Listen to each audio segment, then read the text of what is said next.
লাফায় কেন চরমনাই উজানি টের পাইছ? এই বেটা লাফায় কেন টের পাইছ? আহাম্মক মূর্খ। উজানি চরমনাই যদি লাফায়, তারা বিড়ি টানে আর লাফায়।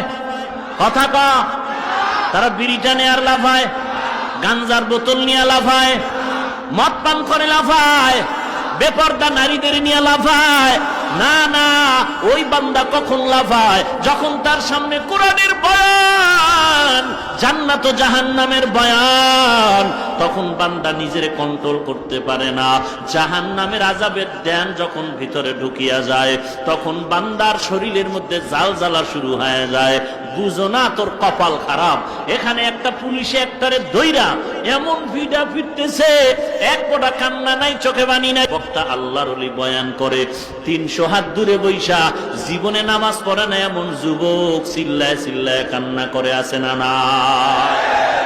তাহলে ওই যুবক ওখানে চিল্লায়, পুলিশে ভিড়াইলো কান্দে না, আর এখানে কোরআনের বয়ান করে 300 হাত দূরে বয়া বয়ানের প্যান্ডেলের সাইডে এক যুবক চিল্লায়। কেন চিল্লায় তোরে বুঝামু কসু দিয়া? বদমাইশ, তোর মতো বেয়াদবকে কে বুঝাবে? অসভ্য কথাকার। ভালো কথা বলবি না, পারলে চুপ থাকবি, খারাপ বলবি না, পারলে উপকার করবি, নাইলে চুপ থাকবি, ক্ষতি করবি না। সরমনাই লাফায় কেন? তোর অ্যালার্জি কেন? লাভ দিয়ে কি বিড়ি খাইছে? উজানি লাভ দিয়ে কি গাঞ্জা খাইছে? ওর নামাজের সময় নামাজ ঠিক আছে না নাই? পর্দা ঠিক আছে না নাই? হালাল হারাম ঠিক আছে না নাই? তোমার থেকে মজবুত আছে। অতএব তুমি সমালোচনা কইরা কপাল আরো ঘুরতেছো, আরো ঘুরতেছো। তো পুইরা টাটকা পুইরা কয়লা হয়ে যা, তাতে আমার বাবার কি? তোর কবরে তুই যাবি, তোর পিঠা তুই খাবি। লাফায় কে জবাব পাইছো? এরপর আরো কিছু বুঝতেছে না। আমি কাছে ওলামায়ে কেরামের সামনে নিয়ে কিতাব নিয়ে বা কোরআন নিয়ে বা খাওয়াই দেব না। আর কসু কমু নষ্ট, নফসের গোলাম, আল্লাহর মোহাব্বত নাই, চোখে পানি নেই। কান্দে কেন দেখছো নি? হুদা হুদা। তুই কান্দো না? আমি গোপনে কান্দি। হ্যাঁ, খোদার কসম, আল্লাহর কসম, যেই বান্দা গোপনে কাঁদবে আল্লাহর মোহাব্বতে, ও যদি আল্লাহর মোহাব্বতের বয়ান শুনে, ও রুমাল মাথায় দিয়া হলো ওপেনেও কাঁদবে। যারা কয় গোপনে কান্দি ওপেনে না, ও মিথ্যাবাদী, ধোঁকাবাজ। ও গোপনেও কাঁদে না। গোপনে যদি কান্নার অভ্যাস করে, ওপেনে অটোমেটিক চোখে পানি এসে যাবে যদি কোরআনের হিট লেগে যায়।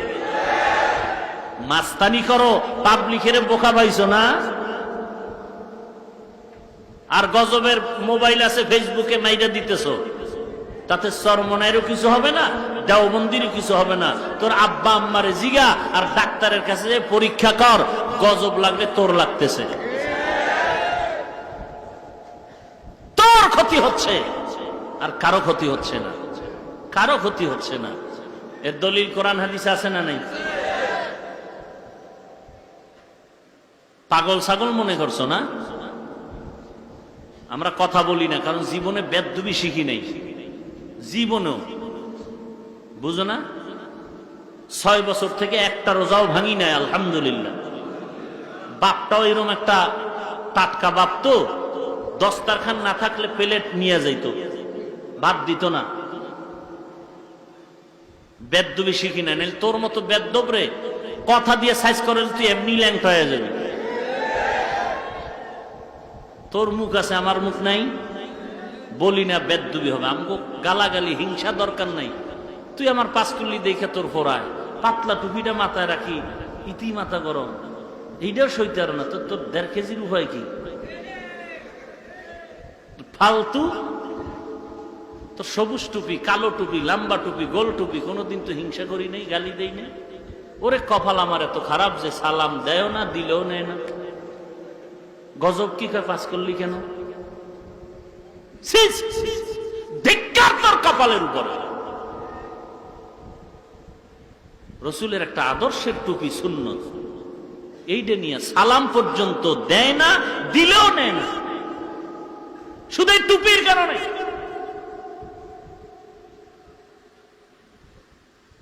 এই তোমার নবীর আদর্শ। কওমি মাদ্রাসায় পড়েছি, সহ্য করতে পারো না কেন? কি ক্ষতি করেছি তোমার, বলো? কওমির ছেলেরা গাঁজা খায়, দাঁড়াইয়া প্রস্রাব করে, ইয়াবা ট্যাবলেট খায়, তুই খাইলে খাইতে পারবি, কওমিওয়ালারা কেউ খায় না। প্রমাণ আছে? বেদবি করছে এলাকার মুরব্বীর সাথে, মা বাবার সাথে, চিনে আর না চিনে, মুরব্বী দেখছে আগে সালাম দিছে, সময় আছে জুতাটা সোজা করে দিছে, এরে গালি দাও খারাপ মানে তুই খারাপ। সমস্যা কি? আমি তো আলিয়ারে গালি দেইনি, আমি তো স্কুল কলেজের বিরুদ্ধে বলিনি। তোমার অ্যালার্জি কেন? কারণটা কি? তুমি জান্নাত পাইতে চাও, এই মাস্তানি কইরা। আমরা নাবির নিচে হাত বাঁধছি, সমস্যা কি? আমরা সব কাঠমূর্খ।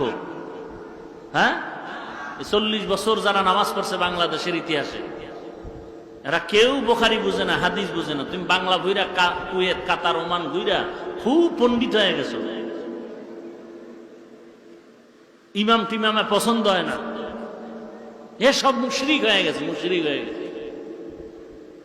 চিন্তা করছেন কেন? নাবির নিচে হাত বাঁধে, জোরে আমিন কয় না, মুশরিক হয়ে গেছে। কই আমরা তো বুকে হাতওয়ালার একদিনও গালি দেই না, দেখছি সালাম দিছি।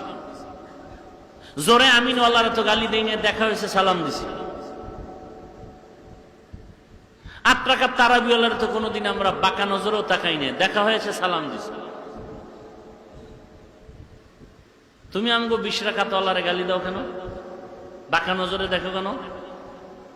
কারণটা কি? এই তোমার নবীর আদর্শ।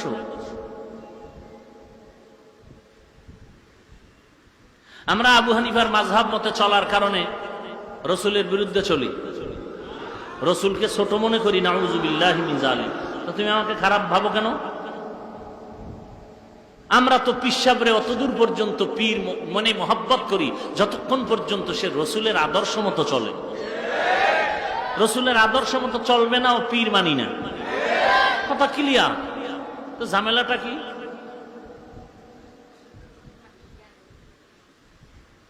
ওয়ানুনাজ্জিলু মিনাল কুরআনি মা হুয়া শিফা। কোরআন হলো গোটা জগতের মানুষের জন্য ঔষধ। কোরআন কয়টা অর্থে ব্যবহৃত? কয় নাম্বার চলছে? 3 নাম্বার অর্থ হলো পড়ো। এমন একটা কিতাব পড়তে থাকো, আল্লাহ তাআলা বলেন ইকরা, বেশি বেশি পড়ো, যত পড়বে তত সওয়াব। এখানে একটা ব্যাখ্যা দিয়া যায়, বসবেন না মোনাজাত দিয়ে দেব? হ্যাঁ, মুমিনের সামনে জিকির করলে অন্তর কম্পন সৃষ্টি হবে কি হবে না? তাহলে হইল তো এরা কাফে কেন? জবাব আছে না নাই? আছে না নাই? এরা কাঁদে কেন? ওদের জিজ্ঞাসা না কইরা তোমাকে আমি প্রশ্ন করি, তুমি কাঁদো না কেন? নবী কাঁদলেন, ওমর কাঁদলেন, আবু বকর কাঁদলেন, ওসমান কাঁদলেন, সমস্ত সাহাবায়ে কেরাম, আম্বিয়ায়ে কেরাম, নূহ নবী এমন কাঁদা কাঁদলেন যে নূহ নবীর নাম থুইয়া আল্লাহ নূহ কইয়া ডাকছেন, এই ক্রন্দন করনেওয়ালা ইয়া নূহ। কোরআনে বলে বেশি কাঁদো, নবী বলেন বেশি কাঁদো। তুমি জিগাও কাঁদে কেন? ওরে নষ্ট, তোমাকে তো প্রশ্ন করা 1 কোটি বার দরকার, তুমি কাঁদো না কেন? তোমার কপাল কি খারাপ? তুমি কাঁদো না কেন? তোমার ভিতরে না হিংসা কবিরা গুনাহ? তোমার ভিতরে না অহংকার কবিরা গুনাহ? তোমার ভিতরে না গীবত কবিরা গুনাহ? কাঁদো না কেন? আবু বকর কাঁদলেন কেন? জান্নাতের টিকিট রেডি, ওমরের হাতে টিকিট রেডি জান্নাতের, কাঁদলেন কেন? ঈদের দিন কাঁদতেছেন। কোন দিন? আবু হুরায়রা রাদিয়াল্লাহু তাআলা আনহু বলেন, আজকে ঈদের আনন্দ, কাঁদেন কেন? বলে পেরেশান, এই জন্য কাঁদি। কিসের পেরেশানি? বলে রমাজানে কোরআন পড়লাম, কবুল হলো কিনা পেরেশান। তারাবির নামাজ পড়লাম, কবুল হলো কিনা পেরেশান। আপনার না জান্নাতের টিকিট আছে? আবু হুরায়রা শুনো, যে আল্লাহ জান্নাতের টিকিট দিয়েছেন, ভয় লাগে ওই আল্লাহ যদি আমার আমলে রাগ করে টিকিট আবার ক্যান্সেল করে দিতে পারে। হরকে দারত খৌফে হকদার দিল মদম জান্নাতুল মাওয়া দেহাত উরামাকাম। এর নাম হলো তাকওয়া, আল্লাহর ভয়। আল্লাহ বলেন, যখন আমার বান্দার সামনে, মুমিনের সামনে জিকির করা হবে, অন্তরে কম্পন হবে। এরপরে আয়াতের অংশ আছে না নাই? ওয়া ইজা তুলিয়াত আলাইহিম আয়াতুহু যাদাতুহুম ঈমানা। এবং তার সামনে তেলাওয়াত করবে কোরআনের আয়াত, তখন ঈমান বেড়ে যাবে।